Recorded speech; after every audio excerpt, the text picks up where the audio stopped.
there's an advantage I have that no one else has. I have access to a fencing master. And I don't mean to go take a lesson once a week, although I've taken hundreds, if not thousands, of lessons. And I don't mean to go take a class from or a workshop from every once in a while. I mean daily access for about 25 years now. And in addition to all of the fencing instruction that I was able to get, which is great, that's a huge advantage in and of itself.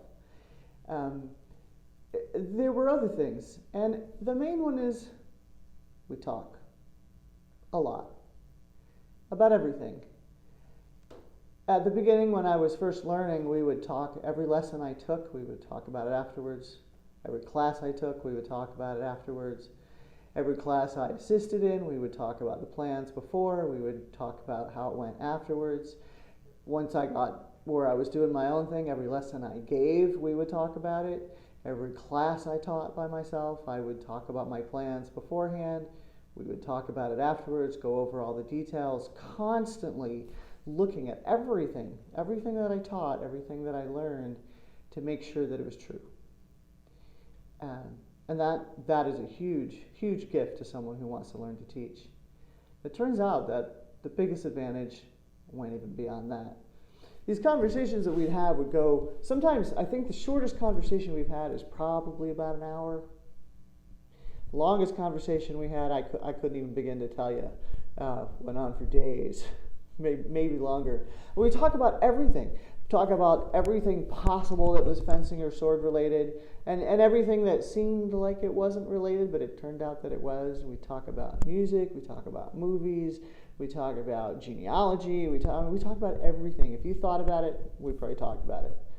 So one of the things that would happen, we'd be having this conversation, and we've been sitting here chatting for a long time, and we're just having a casual conversation, and we're talking about something that's not particularly important, and I would make some offhand comment, just, I don't know, thinking I was smart, or just a comment that I wasn't even thinking about, and he would jump right on it. And it's like that old TV show, someday, somewhere, when you least expect it, someone will come up to you and say, "Smile, you're on candid camera."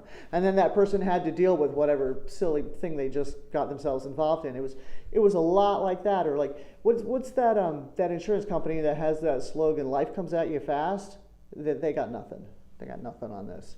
I would just get jumped on whatever I said, and instantly I would have to analyze it and think critically about what I said and why I said it and why I said it the way I said it and why I believe it in the first place, or if I believe it in the first place, and analyze everything to this incredible depth until there was some satisfaction reached that I could actually clearly state what I did in fact mean. And that, having somebody who you can rely on to call you on your bullshit every time, that's the biggest advantage that I think that I have. So that's what I want to share with all of you, is this experience of having a fencing master on your ass every day, making you question everything. So, any questions? I didn't think so.